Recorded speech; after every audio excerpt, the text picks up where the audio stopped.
String basically क्या होता है? String is a array of characters used to store text और स्ट्रिंग। ठीक, इसका डेटा टाइप जो होता है वो कैसा होता है? Non primitive.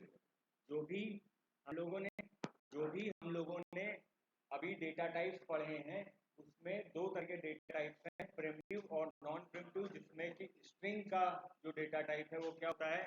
Non primitive.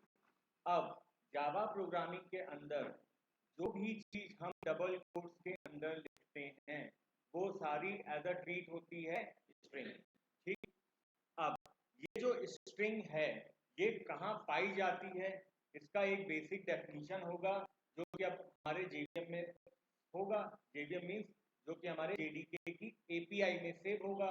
ठीक, तो ये जो लैंग पैकेज होता है, इस लैंग पैकेज के अंदर एक स्ट्रिंग क्लास होती है। उस स्ट्रिंग क्लास के अंदर स्ट्रिंग मेथड्स होते हैं, जैसे कि length, char, add, concat, contains, index of. ठीक है, इस तरह के मेथड्स होते हैं, इनबिल्ट मेथड्स हैं। इनको हमें अपने प्रोग्राम में स्ट्रिंग मैनिपुलेशन के लिए यूज कर सकते हैं। ठीक है, तो import java.lang.string.asterisk is the package import statement। ठीक, उसके बाद अब आपने क्या समझना है? Initialization of string. Initialization of string, string कैसे इनिशियलाइज करते हैं, कैसे डिक्लेयर करते हैं? तो हम लिखते हैं स्ट्रिंग डेटा टाइप का नाम और फिर स्ट्रिंग का नाम, string str equals to double quotes के अंदर जो भी स्ट्रिंग हमें पास करानी है। जैसे हमें कंपाइल टाइम पे ही, यानी अपना प्रोग्राम बनाते वक्त ही स्ट्रिंग में कोई वैल्यू देनी है तो हम इस तरह से देंगे string str equals to double quotes के अंदर जो भी स्ट्रिंग आपको पास करानी हो। या फिर दूसरा तरीका है न्यू रेफरेंस ऑब्जेक्ट बनाकर, न्यू कीवर्ड का यूज करते हुए। ठीक है, string str equals to new string, और जो ये आपका न्यू स्ट्रिंग का स्ट्रक्चर जो है इसके अंदर आप जो भी स्ट्रिंग पास करोगे वो स्ट्रिंग आपकी एज इट इज आपके str में सेव हो जाएगी।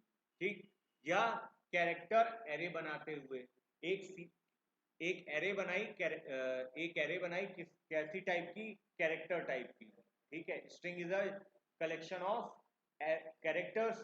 ठीक है, अगर एक कैरेक्टर जुड़ जाएं तो क्या बन जाएंगे? स्ट्रिंग। एरे यही तो होता है। ठीक, तो हमने क्या किया, एक कैरेक्टर टाइप की एक एरे ली, उसका क्या सिंटैक्स है? CHAR कैरेक्टर एरे, स्ट्रिंग का नाम या कैरेक्टर एरे का नाम, और फिर उसके बाद न्यू कीवर्ड और फिर स्ट्रिंग क्लास और उसके अंदर जो भी स्ट्रिंग आप सेव कराना चाहते हो। ठीक, ओके। अब जो स्ट्रिंग ऑब्जेक्ट है दो तरीके से बनता है, पहला है स्ट्रिंग लिटरल की मदद से और दूसरा है न्यू कीवर्ड की मदद से, जो कि हमने अभी देखा। String variable name equals to value, string object name equals to new string, और स्ट्रिंग में जो भी आप पास कराना चाहते हो वैल्यू।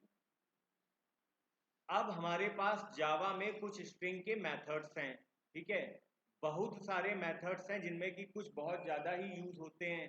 ठीक है, जैसे char at, code point before, code point count, compare to, ignore case, concat, contains, content equals, copy value of, ends with, equals, ignore case, format, get bytes, get chars, hash code, index of बहुत important है, index of, intern, is empty, ये भी बहुत important है, last index of, length बहुत important है, matches, offset by code point, region matches, replace first, replace all, split, start with, subsequence, substring, to char array बहुत important, to lower case, to upper case, frame value of. अब इसमें से पहला एक मान लो हम देखते हैं लेंथ मेथड। लेंथ मेथड क्या करता है? Length gives the number of characters. ठीक, पर्टिकुलर जो भी स्ट्रिंग है आपकी उसमें आपके जो नंबर ऑफ कैरेक्टर्स होंगे उसको वो निकालकर आपको दे देगा, जो भी आपकी स्ट्रिंग है। ठीक है, इसका सिंटैक्स क्या होता है? String name dot length. ठीक, ये इसका सिंटैक्स है। अब हम आ जाते हैं प्रोग्रामिंग एस्पेक्ट की तरफ। ठीक, यहां से हमारी प्रोग्रामिंग शुरू हो गई।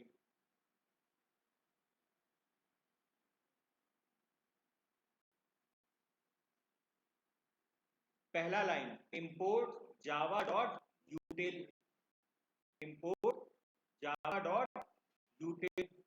ये जावा डॉट यूटिल जो पैकेज है इसके अंदर कौन सी क्लास है, स्कैनर क्लास। हमें यूजर से रन टाइम पर इनपुट देना है, इसके लिए हम स्कैनर क्लास यूज करते हुए इनपुट ले रहे हैं और इंपोर्ट कराया है हमने यूटिल पैकेज। ठीक, उसके बाद import Java dot lang dot string. ठीक, लैंग पैकेज है, स्ट्रिंग क्लास है, उसको हमें यूज करना है इनबिल्ट मेथड स्ट्रिंग के, उसके लिए हमने लैंग पैकेज इंपोर्ट करा लिया। दो पैकेज अपने प्रोग्राम में इंपोर्ट हो गए। देन एक क्लास बनाई पब्लिक क्लास टेस्ट, यही हमारी मेन क्लास है।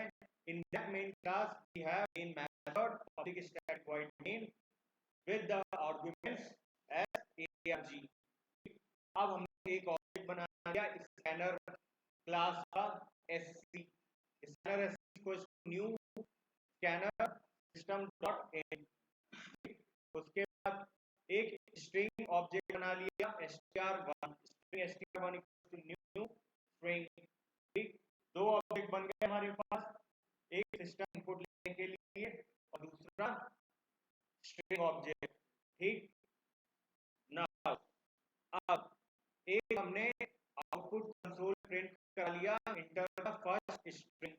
ठीक, पहली स्ट्रिंग अगर हमें इनपुट लेनी है तो हम क्या करें, पहली स्ट्रिंग का जो हमारा नाम है str1 इक्वल टू ऑब्जेक्ट जो ऐसी हमने बनाया है और स्कैनर क्लास का मेथड नेक्स्ट लाइन क्या करता है, एक स्ट्रिंग को रीड करता है कंसोल के थ्रू।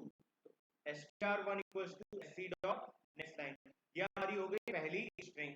इसी को हमने दोबारा प्रिंट भी कर लिया system dot out dot print ln str1। ठीक, हमें दूसरी स्ट्रिंग प्रिंट करनी है इंटर द सेकंड स्ट्रिंग, उसी तरह str2 equals to sc dot next line sopn str2। अब मान लो हमें लेंथ चाहिए, पहला मेथड हमारा लेंथ। ठीक, तो हमने एक sop ले लिया कि length of the string is sopln str1 dot length. Method है तो मेथड की कॉलिंग हमेशा ब्रैकेट के साथ। str2 डॉट लेंथ, दो लेंथ में मिल गई। एक दूसरा फंक्शन है हमारे पास concat, जो क्या करता है, जैसे जावा में हम प्लस ऑपरेटर का यूज करते हुए दो स्ट्रिंग्स को concat कर सकते हैं, उसी तरह यहाँ पर हम concat मेथड का यूज करते हुए दो स्ट्रिंग को concat कर सकते हैं, जैसे str1 डॉट concat str2। ठीक, हो गया। इसके बाद एक अब हमें यूज करना है टू कैर एरे, ये मेथड। ठीक है, टू कैर एरे का मतलब क्या हुआ कि जो भी हमारी स्ट्रिंग है उसको हम किसमें चेंज कर लें, कैरेक्टर एरे में। कैरेक्टर एरे में चेंज करने के लिए हमारे पास कौन सा मेथड है, टू कैर एरे। हमने एक ch नाम का कैरेक्टर एरे बनाया और उसको किस स्ट्रिंग से चेंज करा रहे हैं, str1 हमारी स्ट्रिंग। ठीक है, तो char ch equals to str1 dot to char array system dot out dot println chr। ठीक, अब मान लो इसी कैरेक्टर एरे की हमें लेंथ चाहिए, क्या लेंथ है, तो intl ले लो और chr डॉट लेंथ लिख दो और sopln l करा दो, उससे तुम्हें लेंथ मिल जाएगी। ठीक, इतने में किसी को कोई दिक्कत नहीं। ये तीन मेथड से इसके आगे मेथड अभी हम कंटिन्यू करेंगे। ठीक,